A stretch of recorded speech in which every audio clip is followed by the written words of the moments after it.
Hey, Joe, you like lists? I've been known to enjoy a list or two, Tom, and this was your suggestion, and it was our favorite actors who are dead.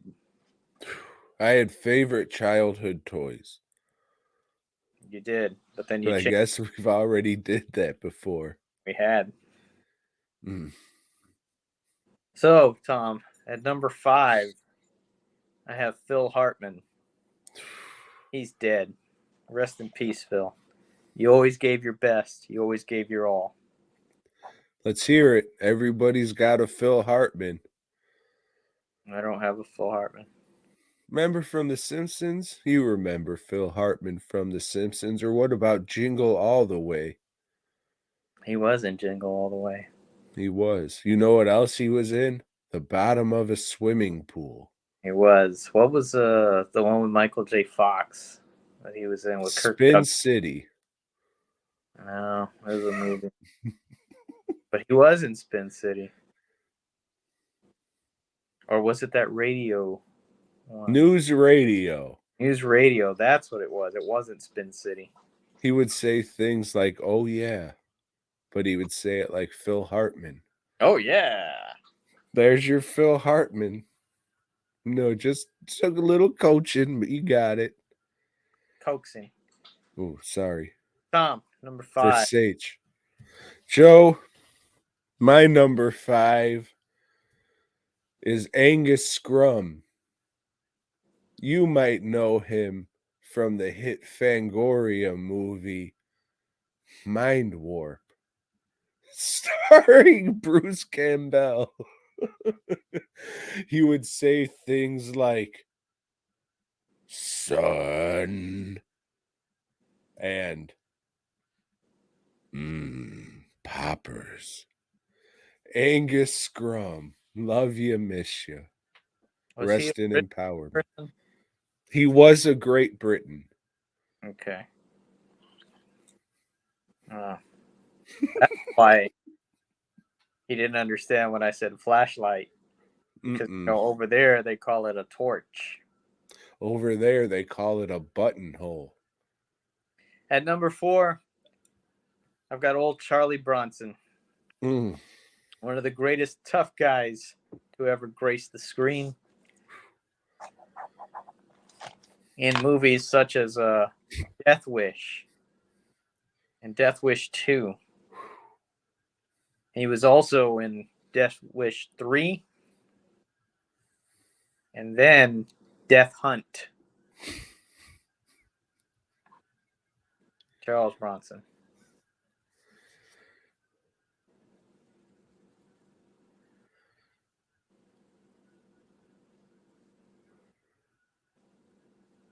Joe, White Buffalo was another one that he was in.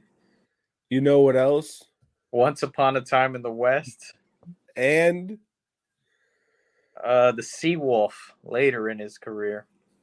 And also Hard Times. And 10 to Midnight. And the one where he's with the Richard Pryor's daughter. That's right. Yes, Virginia, there is a Santa Claus.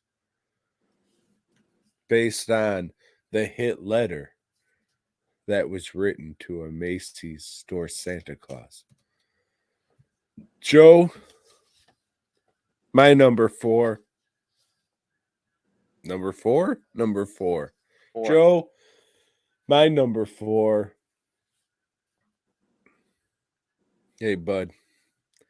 Here's to the greatest goddamn trailer park supervisor there ever was. John Dunsworth, Mr. Leahy.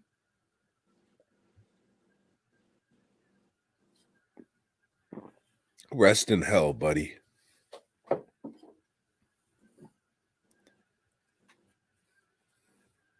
At number 3, have George C. Scott. No! No! Turn it off.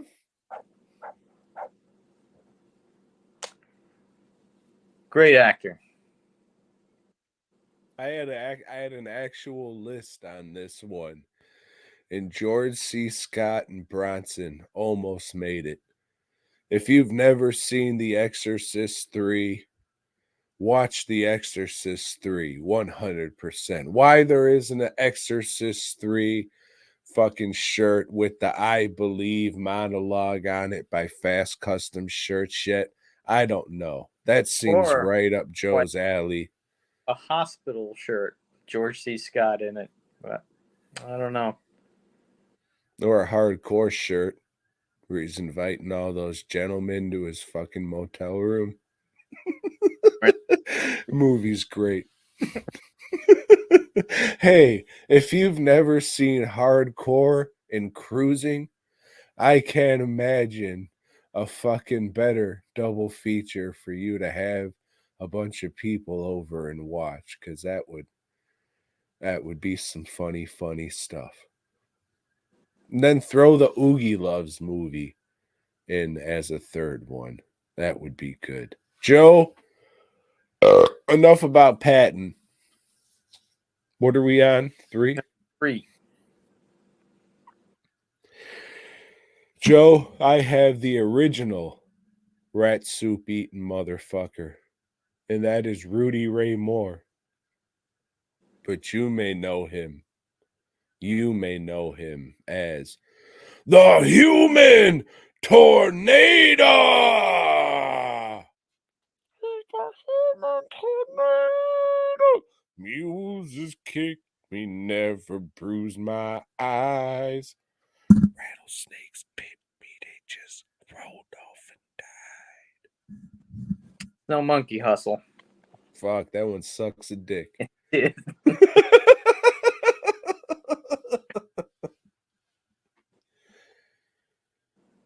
At number 2, Tom. Hey Joe, hold on now. Hold on now.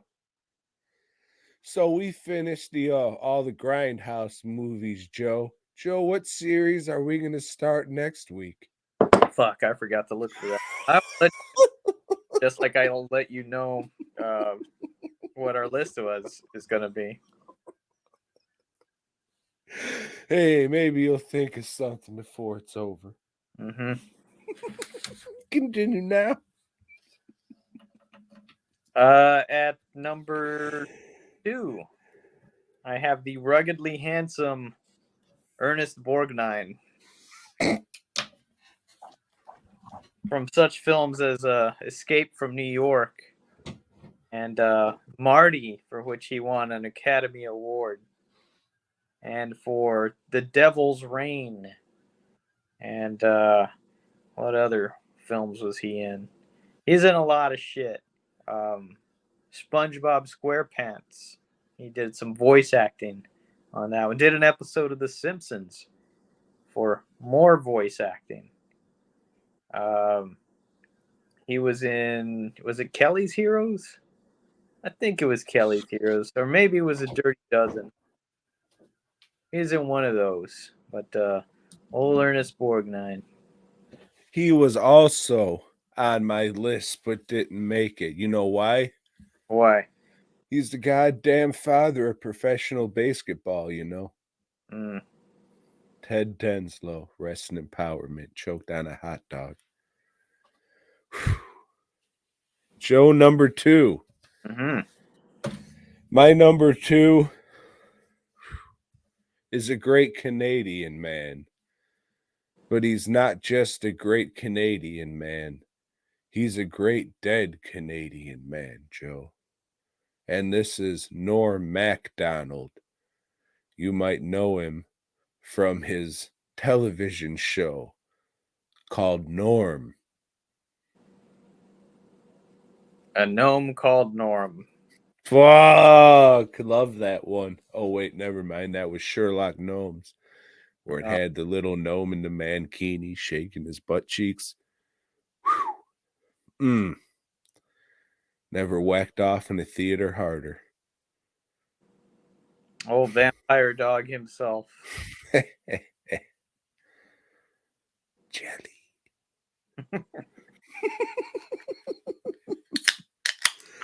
This is it, Joe. Number 1, the actor sadly missed The world is a dimmer place without him. He could bring credibility to any film he was in, and that is the great late Jack Warden.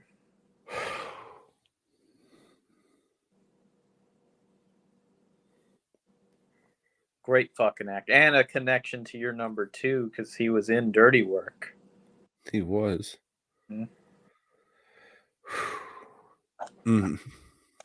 You know what he liked to watch? Workout videos. But not just any workout videos, Joe. Workout you know what? Girls are rubbing their ass against each other or something. That With was horse. all the horse. That was a classic workout video from another movie we talked about. Friday the 13th, Part 4.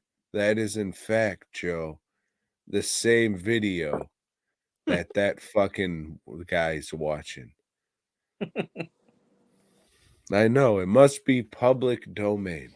Maybe. Joe, my number 1 will come as no surprise, but it is Christopher Farley. You may know him from Almost Heroes. Or Dirty Work. Or Dirty Work. He had his nose bitten off by a Saigon whore, you see. Mm-hmm. Yep. All these trunks are filled with dead whores. These Classic. cars are loaded. Loaded with dead whores. PG-13 movie coming out in the 90s. I could just walk up and say, 1 for Dirty Work, please, and go in and watch it by myself. Good Old Bob times. finally did something right.